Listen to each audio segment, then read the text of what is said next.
ఉధృతం చేయాలి. పర్మిషన్ ఇవ్వట్లేదు అవుతారు.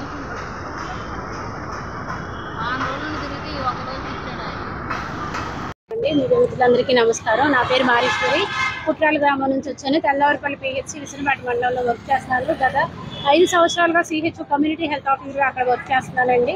సో ఈరోజు మేము ఇక్కడికి రావడానికి ఎన్నో సమస్యలతో వచ్చాము.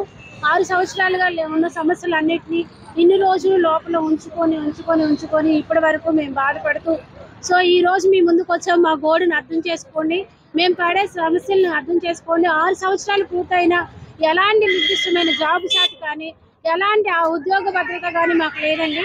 సో మా బాధలన్నీ మీకు వినిపించుకుందాం అనుకుంటున్నాము. ఇందులో మొన్న మాట్లాడిన మంత్రివర్యులు, ఆరోగ్య శాఖ మంత్రివర్యులు మాకు 12,000 జీతమే ఎక్కువ అని మాట్లాడారు. మీకు ఉద్యోగాలు లేకపోతే 500 కోట్లు మిగులుతాయి ప్రభుత్వానికి అని మాట్లాడడం చాలా బాధాకరం. ఇందులో మాకు ముఖ్యంగా కావాల్సింది 6 సంవత్సరాలు పూర్తయిన CHOలను రెగ్యులర్ చేయండి. ఇది మా విజ్ఞప్తి అనుకోండి. ఇందులో PFని సడన్ గా 24,000, మా జీతం 24,800 ఇస్తున్నారు. అందులో సడన్ గా మాకు PF అనేది కట్ చేసి 23,000 నుంచి 24,800 చేశారు. ఎందుకు 24,800 ఇస్తున్నారు అనేది కూడా మాకు తెలియదు. ఎందుకు PF దానిలో మేము అడగగా మాకు తెలిసింది ఏంటంటే EPF అనేది కట్ చేయకుండా మీకు 24,800 మీ చేతికి ఇస్తున్నామన్నారు. సో ఎందుకు అంటే దానికి సరైన సమాధానం లేదు. అంతేకాకుండా మేము HR పాలసీని మేము ప్రవేశపెట్టాలని కోరుకుంటున్నాము. మాకు ఆరోగ్యం బాగా లేక మా ఉద్యోగం చేసే 6 సంవత్సరాల్లో ఎంతో మంది CHOలు చనిపోయిన వారు ఉన్నారు. వాళ్ళకి ఎక్స్గ్రేషియా కింద మాకు కనీసం మట్టి ఖర్చులు కూడా తీసుకోలేని పరిస్థితి. మా CHOలు అందరూ యూనియన్ తరఫు నుండి అందరూ చందాలు వేసుకొని చనిపోయిన తోడి CHOలకి ఎక్స్గ్రేషియా కింద మట్టి ఖర్చుల కింద వేసుకున్నాము. ఇలాంటి దుస్థితి ఎక్కడా రాలేదండి. సో మిగతా వాళ్ళందరితో ఉద్యోగాలతో పాటు మమ్మల్ని కూడా సమాన భద్రత కల్పించమని కోరుకుంటున్నాము. అందరికీ ఎవరికైతే NHM ఉద్యోగులకి 2023లో 23% హైక్ ఇచ్చారో మమ్మల్ని మినహాయించి మిగతా వాళ్ళందరికీ ఇచ్చారండి. దయచేసి మాకు 23% హైక్ ఇవ్వండి. FRS నుంచి మినహాయింపు ఇవ్వండి. ఎందుకు కోరుకున్నామంటే మాకు ఒక్క ఉద్యోగం ఒక్క దగ్గరే లేదు సార్. మాకు 3-4 ఒక ఉద్యోగంలోనే 3-4 హ్యామ్లెట్లు ఉన్నాయి. మా ఆయుష్మాన్ ఆరోగ్య మిత్రుల నుంచి ఎక్కడైనా ఎమర్జెన్సీ సర్వీస్ అవసరమైతే ఒక ప్లేస్ నుంచి మేము FRS వేసే టైంలో వేరే పేషెంట్ కానీ బెడ్ మీద ఉన్న వాళ్ళని చూసుకోవాల్సిన పరిస్థితి. అక్కడికి వెళ్ళి ఆ టైంలో వేయకపోవడం వల్ల అఫీషియల్ అని కానీ సో ఇలా పడడం వల్ల ఆల్రెడీ మా జీతాలు కోతలుగా అయిపోతున్నాయి. మాకు లాస్ట్ లో మిగిలేదు ఏమీ లేదు సార్. దయచేసి మా న్యాయమైన డిమాండ్స్ మాత్రం మాకు కల్పించాలని, మాకు మీతో మాట్లాడే కనీసం అవకాశాన్ని ఇచ్చి మా గోడను మీకు అర్థమయ్యేలాగా చెప్పుకునే ఛాన్స్ ఇవ్వమని మేము కోరుకుంటున్నాం. పేరు ప్రశాంత్ కుమార్ సార్. గంపలగూడెం PHC నుంచి వచ్చాము మేము ఇక్కడ సమ్మెకి. గత 15 రోజులుగా మేము ఇక్కడ సమ్మె చేస్తున్నాం సార్. మా గోడు ప్రభుత్వం వారిని మేము వినిపించుకుంటున్న ఏవైతే ఉన్నాయో మమ్మల్ని తీరుస్తారని చెప్పేసి మేము అనుకుంటున్నాము సార్. మాకు ఇంతవరకు 6 years నిండిన CHOకి రెగ్యులర్ అనేది చేయలేదు సార్. రెగ్యులర్ చేయాలి సార్. హైక్ అనేది ఇంతవరకు లేదు సార్.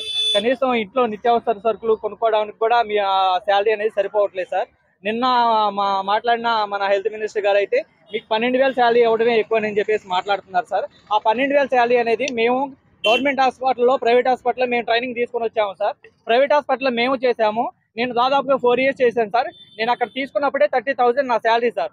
అక్కడ పనిచేసే ఆయా వర్కర్లు కానీ, అక్కడ పనిచేసే వార్డు బాయ్లు కానీ వాళ్ళకు కూడా 12,000 శాలరీ అనేది ఉండదు సార్. ఖచ్చితంగా చెప్తున్నాను నేను. వాళ్ళు కూడా తీసుకోరు. ఇంటి దగ్గర పనిచేసే కూలీ వాళ్ళు కూడా 12,000 రాదు నెలసరి చేసుకున్నా కానీ. వాళ్ళకి ఈ రోజు శాలరీ నెలసరి కూలీ వచ్చేసే 1,000 రూపాయలు ఈజీగా ఉంది సార్. 12,000 శాలరీ మీకు చాలా ఎక్కువ అని చెప్పేసి మాట్లాడటం మాకు చాలా బాధాకరమైన విషయం సార్. దయచేసి అర్థం చేసుకోండి. మేము చేసే ఈ సమ్మె అనేది న్యాయపూరితమైనదే సార్. దయచేసి మీరు అర్థం చేసుకొని మమ్మల్ని పిలిచి ఒకసారి మాట్లాడి మీరు మా దగ్గరకు వచ్చి మాతో మాట్లాడి మీ సమస్యలు ఏంటి అని తెలుసుకున్న తర్వాత మాతో వినిపించుకుంటే బాగానే ఉండేది సార్. మీరు ఈరోజు సమ్మె చేసుకుంటా అందుట్లో మీరు వర్కే చేయట్లేదు, 3 hours చేస్తున్నారు అని చెప్పేసి మాట్లాడుతున్నారు సార్. అందుట్లో FRS అనేది ఒకటి ఉంది సార్. FRS అనేది మేము 3 hours ఒకసారి వేయాలి సార్. 9కి 2కి 4కి కంపల్సరీగా వేయాలి. అవుట్ ఆఫ్ పర్మిషన్లో మేము వేసాము అంటే కనుక ఖచ్చితంగా సోకాస్ నోటీస్ వచ్చింది. అక్కడ ఉండే మెడికల్ ఆఫీసర్ అనేవాళ్ళు మమ్మల్ని ఖచ్చితంగా అడుగుతారు సార్ మీరు ఎందుకు వేయలేదు అని. దానికి మేము సరైన రీజన్ కంపల్సరీ చెప్పాలి సార్. 3 కంటే ఎక్కువ అవుట్ ఆఫ్ పర్మిషన్ వేసాము అంటే ఫోకస్ నోటీస్ ఖచ్చితంగా వచ్చింది సార్. మేము డ్యూటీ చేయట్లేదు అనడానికి అయితే లేదు. ఇంకోటి వచ్చేసి మేము ఉండే హెల్త్ క్లినిక్లు అనేది చాలా వరకు అందులో ఇన్కంప్లీట్ గానే ఉన్నాయి సార్. నాకైతే అసలు సబ్ సెంటర్ లేదు, క్లినిక్ అనేది లేదు. మేము ఒక కమిటీ హాల్ ఉంటే ఆ కమిటీ హాల్లో నేను క్లినిక్ నడుపుకుంటున్నా. ఇంకా కమిటీ హాల్ లేని వాళ్ళు కూడా చాలా మంది అక్కడ ఏదన్నా రూమ్ ఉంటే అందుట్లో రెంట్ తీసుకొని వాళ్ళే చెల్లించుకుంటున్నారు. అక్కడ కరెంట్ బిల్ కూడా వాళ్ళే చెల్లించుకుంటున్నారు. ఆ బకాయిలు కూడా ఇంతవరకు ప్రభుత్వం వారు పట్టించుకోవట్లేదు. ఇంకోటి ఏంటంటే మేము అక్కడ పనిచేసే ట్రాన్స్పోర్ట్, మెడికల్ మొత్తం మేమే చూసుకుంటున్నాం.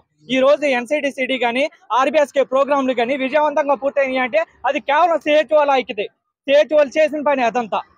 ఎర్లీ డయాగ్నోస్ చేసి అక్కడ ఉండే పేషెంట్లకి త్వరగా డయాగ్నోస్ చేసి అమ్మ నీకు BP ఉంది, నీకు షుగర్ ఉంది అని చెప్పేసి మాట్లాడితే, సరే అయ్యా నేను వెళ్ళి రక్త పరీక్ష ల్యాబ్ ద్వారా చేయించుకుంటానంటే చేయించుకున్న తర్వాత నా దగ్గర రా, నేను టాబ్లెట్ ఇస్తాము, మీరు బయట ప్రైవేట్గా కొనుక్కోవాల్సిన అవసరం అయితే లేదు, మేమే చెల్లిస్తాము.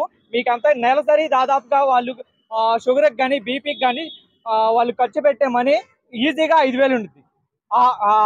ఆ మెడిసిన్ అంతా సబ్ సెంటర్ ద్వారా మేమే సప్లై చేస్తున్నాము.